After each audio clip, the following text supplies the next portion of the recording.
Fala aí, pessoal. Então, hoje vamos fazer a aulinha aqui sobre estudo dos gases perfeitos. Então, para falar de gases perfeitos, eu vou começar falando sobre as variáveis de estado de um gás. Então, a gente vai ter três variáveis principais. A primeira é o volume. Então, vocês veem até na química o seguinte, que os gases não têm volume nem formas próprias, né? Então, por definição, o gás, ele ocupa o volume e a forma do recipiente que o contém. Então, as unidades que a gente mais usa aí para volume é o litro, o centímetro cúbico e o metro cúbico. Só para relembrar, 1 centímetro cúbico equivale a 1 ml e 1 metro cúbico equivale a 1.000 litros, que são as principais unidades usadas. Depois do volume, a gente tem o que? A pressão P. Então, a pressão exercida por um gás é devido ao choque das suas partículas contra as paredes do recipiente. Então, a definição de pressão é a mesma que nas outras áreas da física. Então, é a intensidade da força normal sobre a área. Então, a gente costuma falar que a pressão é a força sobre a área. Quais são as principais unidades de pressão que a gente usa aí? Então, as unidades que a gente vai usar é o Newton por metro quadrado, ATM ou miligramas de mercúrio. E a gente tem aqui algumas relações das notações de pressão. Um ATM é o mesmo que 10 a quinta Newton por metro quadrado. Essa notação de pressão aqui, ó, a gente vai estudar em hidrostática, que é a medida da pressão atmosférica. 1 Newton por metro quadrado representa 1 Pascal. Então, 1 Newton por metro quadrado é o mesmo que 1 Pascal. E uma pressão de 1 atm equivale a 760 miligramas de mercúrio. E a nossa terceira variável de estado aí, ó, é a temperatura de um gás. Então, o conceito de temperatura a gente já estudou. A temperatura mede o estado de movimento das partículas do gás. Na teoria dos gases perfeitos, é usada a temperatura absoluta. Então, quando a gente estiver estudando gases, a gente vai usar a temperatura na escala Kelvin, ok? Após ver as três variáveis, eu vou falar sobre algumas transformações de um gás. Então, a gente diz aí que uma dada massa de gás sofre uma transformação quando há variação de pelo menos uma de suas variáveis de estado: pressão, volume e temperatura. Então, aí, ó, entre as transformações de um gás, a gente vai destacar as seguintes.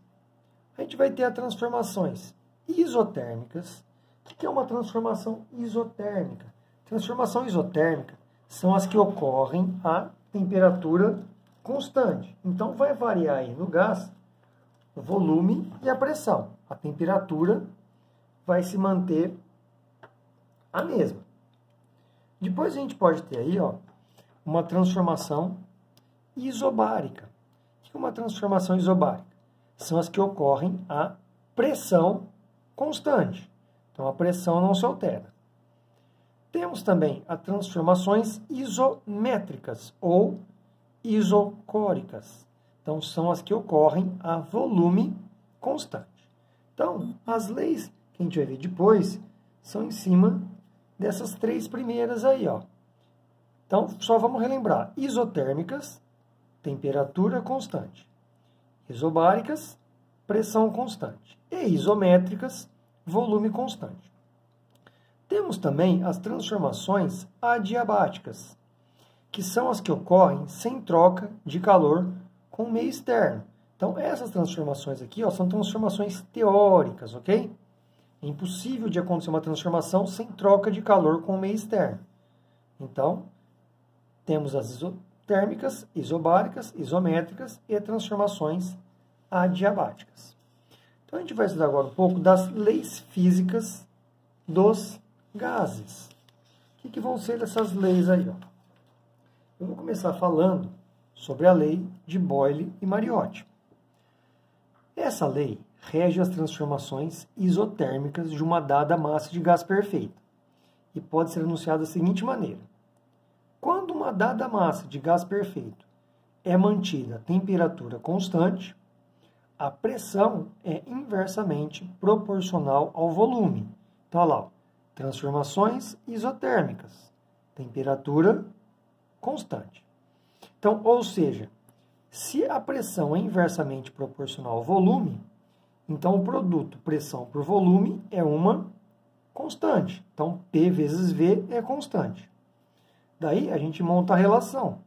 P1V1 é igual a P2 vezes V2. E se a gente representar essa lei em um gráfico, a gente vai ter um ramo de hipérbole equilátera.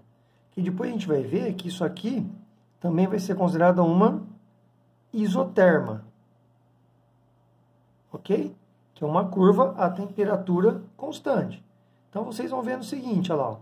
Se eu diminuo a pressão, consequentemente, eu aumento o volume.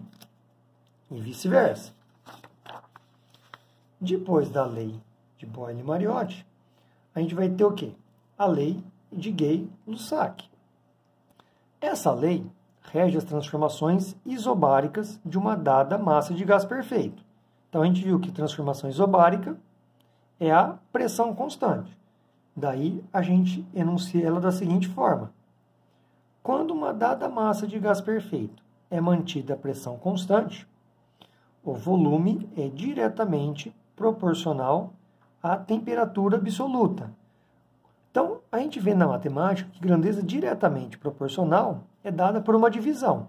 Então, se o volume é diretamente proporcional à temperatura, a gente tem o seguinte, ó, que V sobre T é constante. Então, a gente tira que V1T1 é igual a V2 sobre T2. Então, a gente representa por uma divisão. Se a gente for representar essa lei num diagrama de volume em função da temperatura, a gente tem uma semirreta passando pela origem. A gente escolhe a origem, pois não pode dividir por zero. Então, a representação de uma grandeza diretamente proporcional é uma reta. Quanto maior a temperatura, maior o volume, para você manter a mesma pressão. Uma terceira lei que a gente vai ver é a lei de Charles. Então, a gente já viu.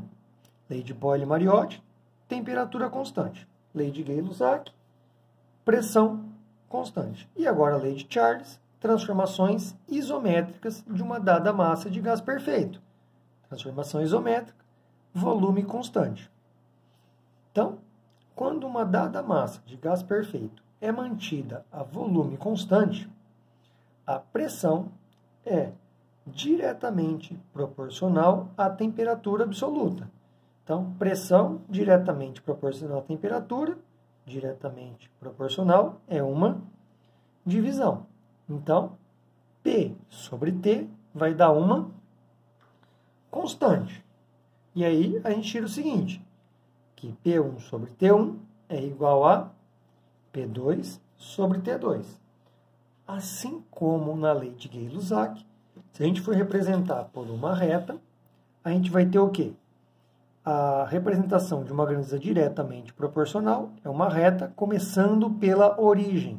Só que no caso aqui a gente exclui a origem, pois não pode dividir por zero, certo? Então, se vocês veem alguma vez um gráfico que não começar pela origem, isso aqui não é a representação. Você vê um gráfico lá, T, P por T, não é diretamente proporcional. Grandeza diretamente proporcional começa sempre pela origem, ou quando a origem pode ser aberta, ok?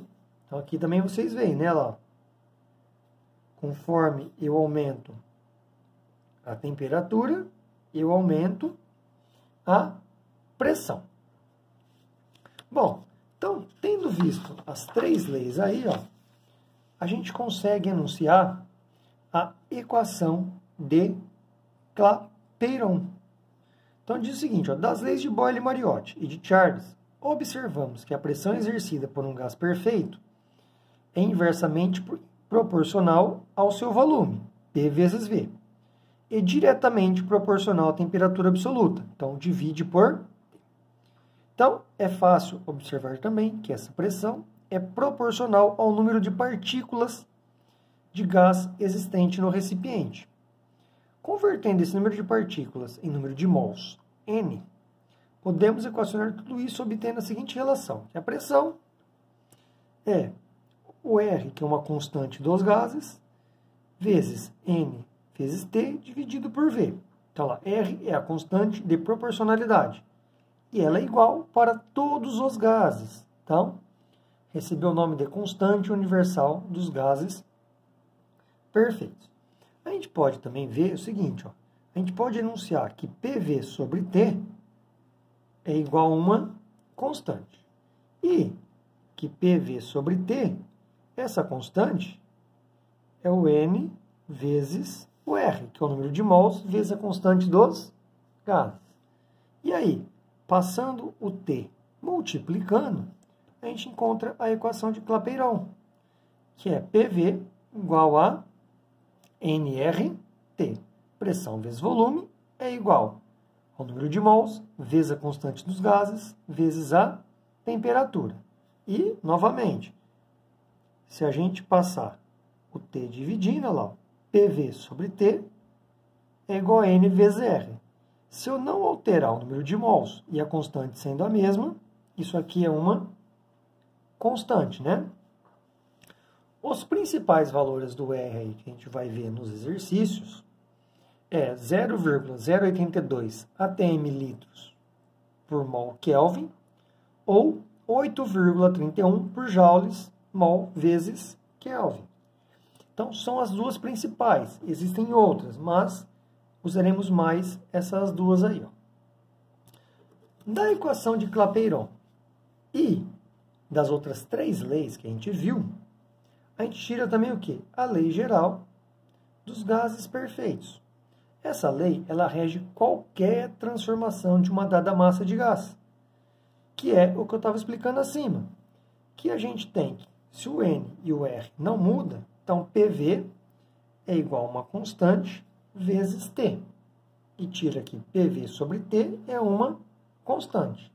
Então, a gente chega ao seguinte, se PV sobre T é uma constante, então a gente enuncia a lei geral como P1V1T1 é igual a P2V2T2. Então, a relação de pressão ser inversamente proporcional ao volume e diretamente proporcional à temperatura, se isso aqui vale para uma situação 1, é igual à mesma relação para uma situação 2, que é o famoso PVT-Povoltó. E, para encerrar aí, ó, às vezes eu posso ter mais de um gás misturado, que a gente fala de mistura de gases perfeitos. O que acontece? Se numa mistura de dois gases ideais, o número de mols associado é igual à soma do número de mols dos gases componentes. Então, ou seja, o número de mols da mistura é o número de mols do gás 1 mais o número de mols do gás 2. Se a gente for fazer demonstração, dá para ver pela equação de Clapeyron o seguinte, que PV sobre T, que é o resultado da mistura, vai ser igual a P1V1T1 mais P2V2T2. Isso é para quando eu tiver uma mistura de um ou mais. Se for 3 gases, N1 mais N2 mais N3, aqui eu acrescento mais P3V3T3, certo?